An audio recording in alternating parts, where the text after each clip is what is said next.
Hello everyone. Welcome to my YNR 24 spoilers. I hope everyone is having a wonderful day. Before we begin, please hit the subscribe button and give this video a thumbs up. Jack might need to use designing woman Diane as a covert weapon against Victor on the Young and the Restless. Kane Ashby and his alleged artificial intelligence program are causing the corporate warfare on the Young and the Restless to intensify. Jack isn't convinced he can trust Victor, even though they are forming an alliance to overthrow Kane. Thankfully, Jack's wife Diane is a secret weapon. Designing woman, Young and the Restless. On the Young and the Restless, Susan Walters was present to wish her TV ex-husband Eric Braden a happy 45th birthday. As Victor Newman strives to keep one step ahead of Kane Ashby, his wife Nikki is a devoted ally.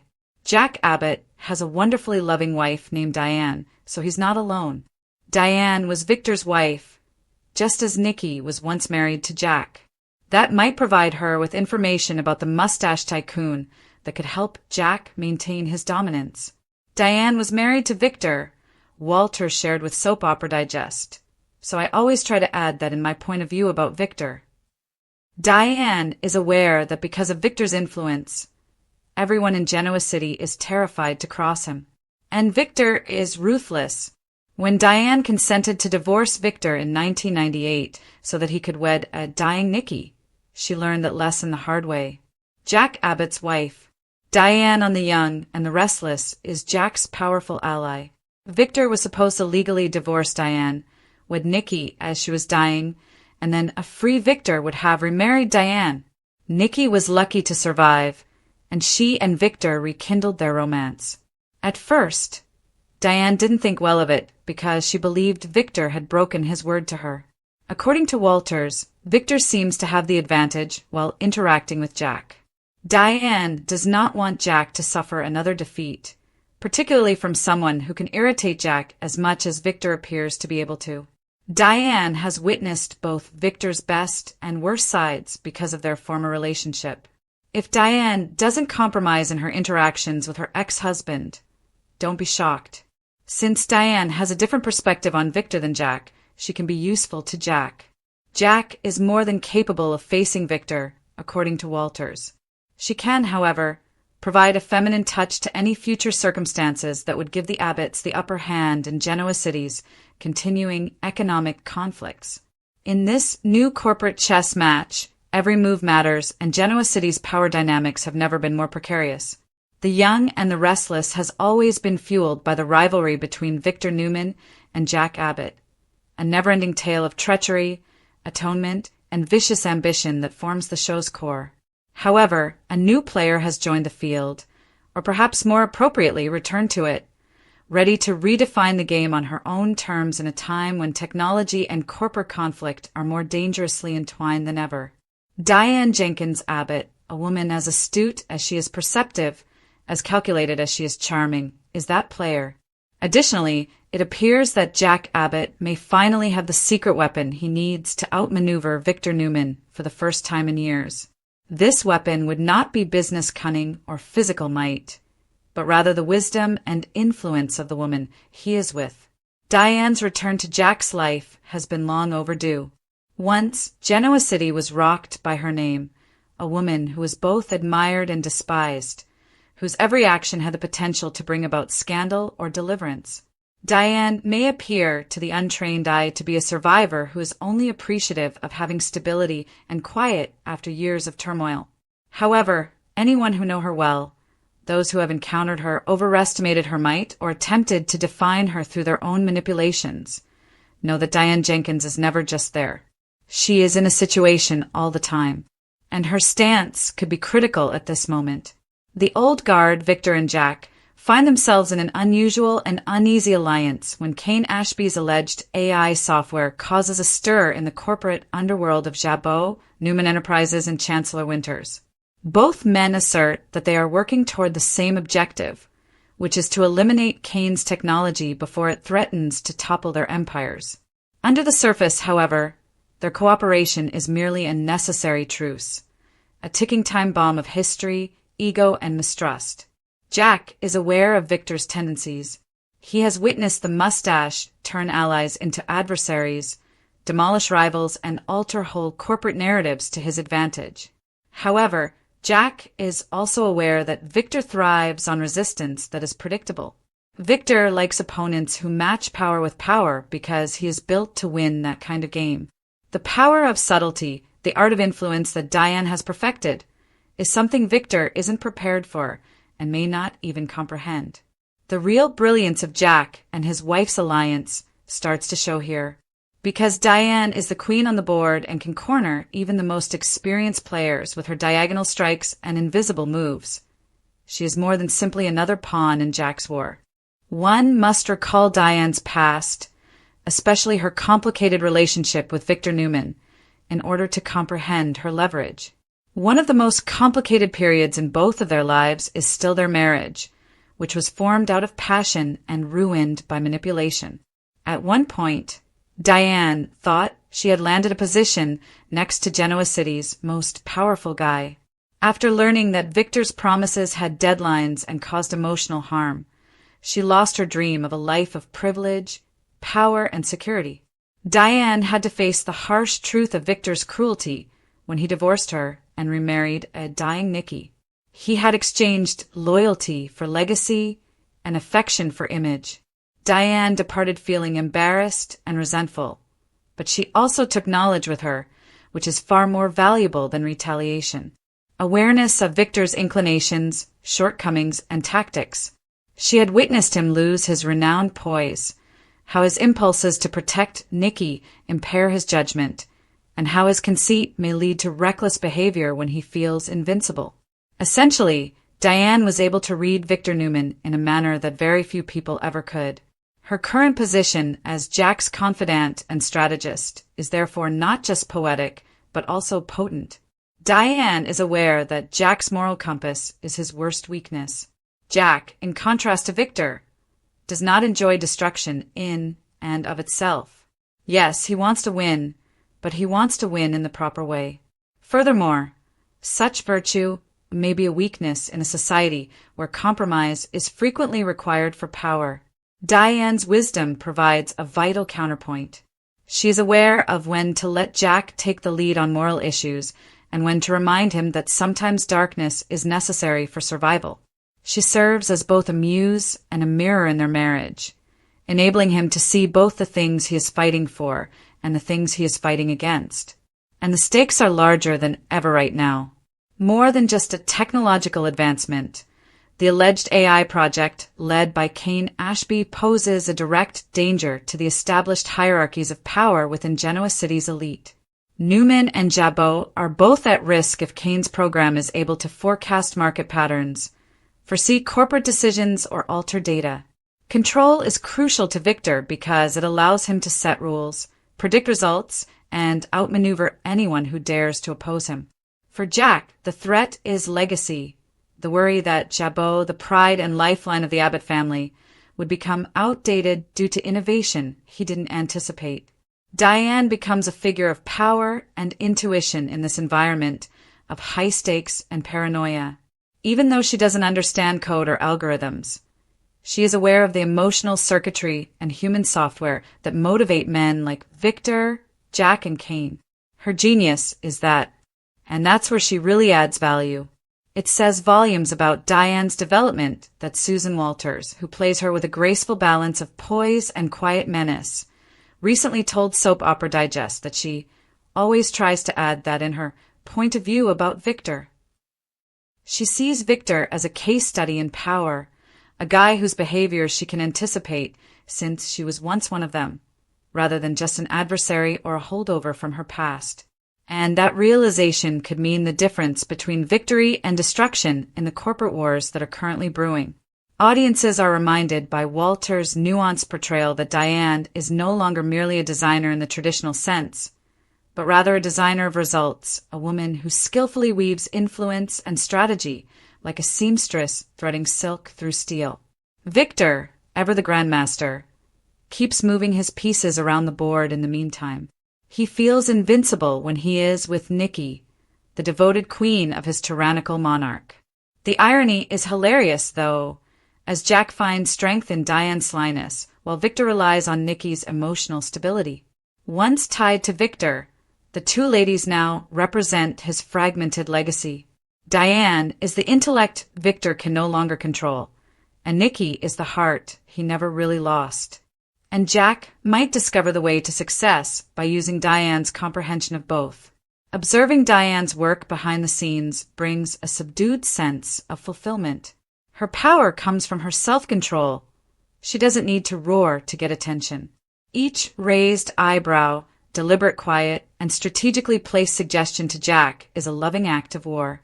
She pushes him to do more than simply defend. She pushes him to do more than predict. In a way, Diane is creating a brand new kind of warfare that conflates corporate espionage with home collaboration. A husband and wife sharing a mission in addition to a house is an intriguing dynamic. Their trust turns into leverage, and their intimacy into strategy. Diane must, however, negotiate the perilous terrain of her own reputation even as she supports Jack's viewpoint. Not everyone in Genoa City thinks Diane has changed all that much. Some people are unable to forget the wounds caused by her previous deceptions, including her plans, manipulations, and even resurrection. However, this designing woman, this Diane, is not the same.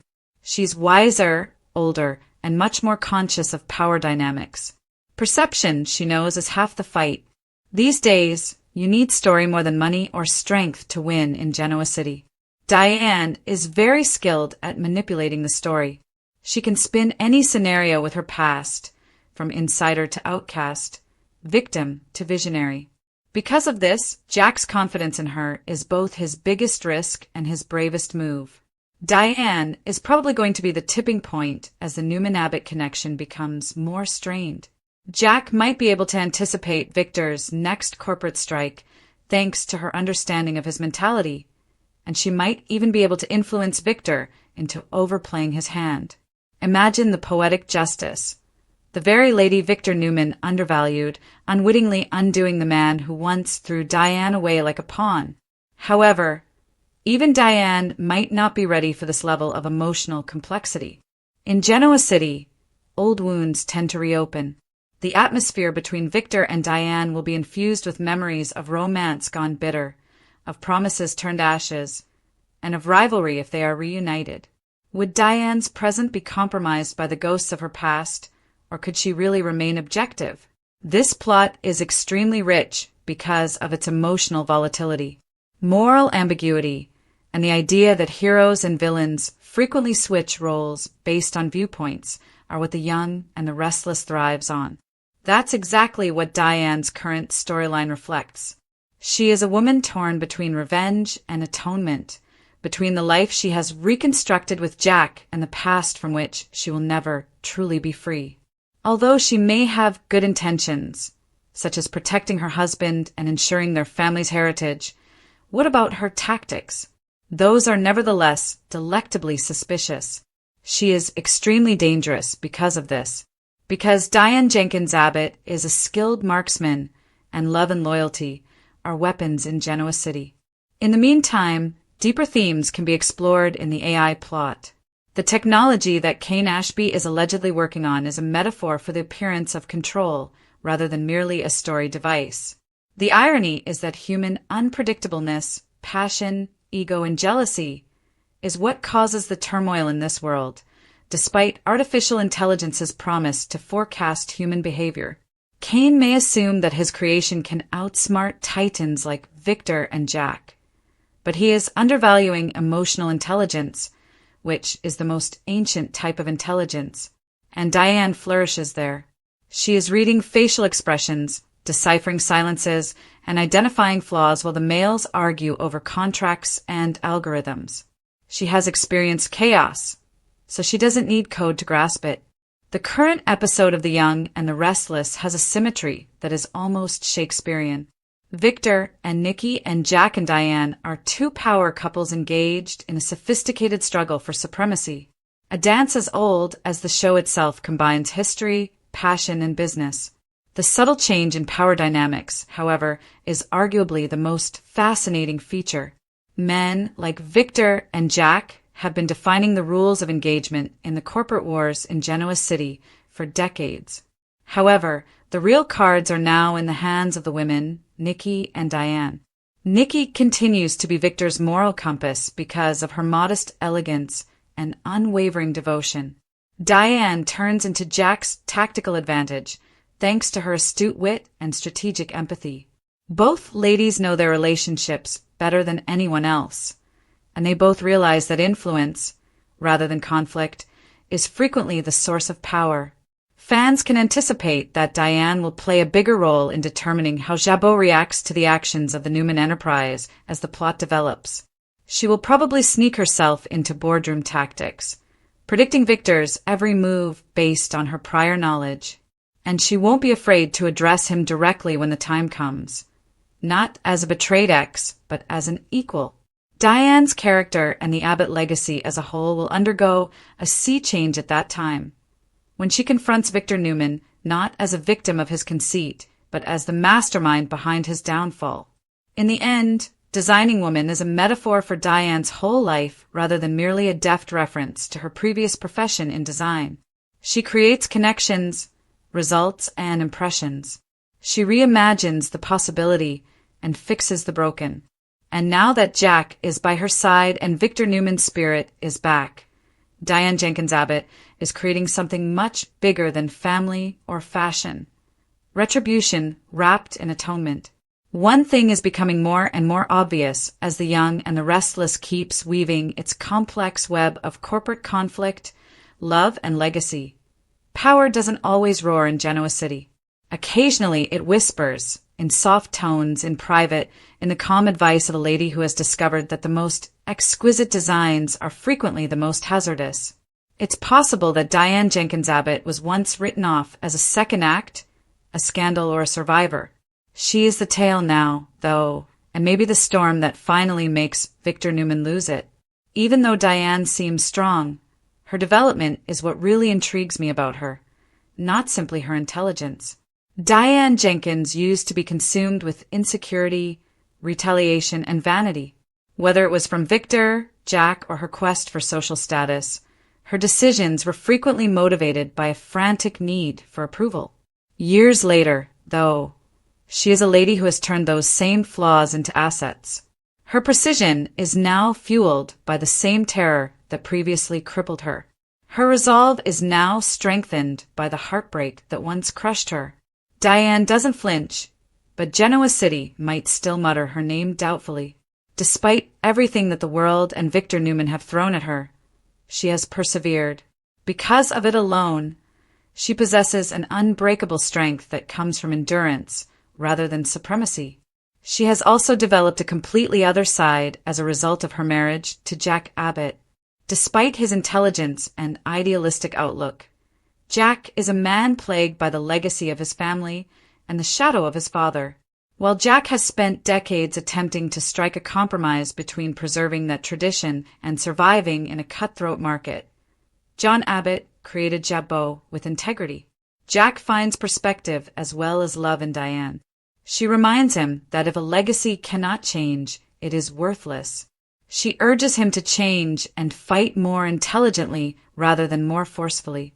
Their collaboration, which was initially viewed with suspicion by outsiders, is turning out to be one of the most surprisingly vibrant partnerships in Genoa City's contemporary history. For the first time, neither in fighting nor in the boardroom does Jack stand alone.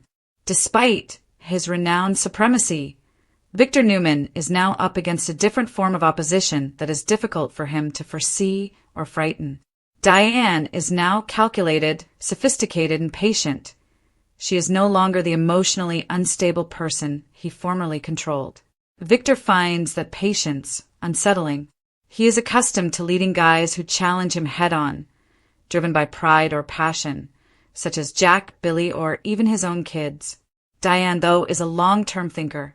Instead of confronting him directly, she observes him in private, waiting for the ideal opportunity to attack, not out of retaliation, but rather out of justice or even equilibrium. Victor's refusal to accept that he can be outplayed is his worst vulnerability, as she knows, and he can fail because of that conceit. This plot's rich emotional undertone is what makes it so brilliant. There is something very human beneath all the corporate intrigue and power struggles, the comparison of these characters' past and current selves. Once upon a time, Diane and Victor had a tumultuous love based on desire and ambition. Decades later, their paths recross, albeit in quite different situations. Not only can Jack and Diane outwit Victor, but it's also an issue of whether Diane can confront the man who broke her without losing herself. Because emotion has always been her double-edged blade, regardless of how calculating she gets. Genoa City is on the verge of change as these conflicts play out.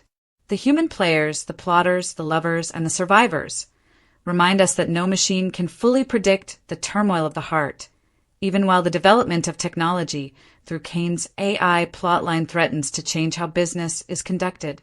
The so-called designing woman, Diane Jenkins Abbott, is set to demonstrate that a woman who understands a man and his adversaries better than he does himself can occasionally be the most effective weapon in a man's war.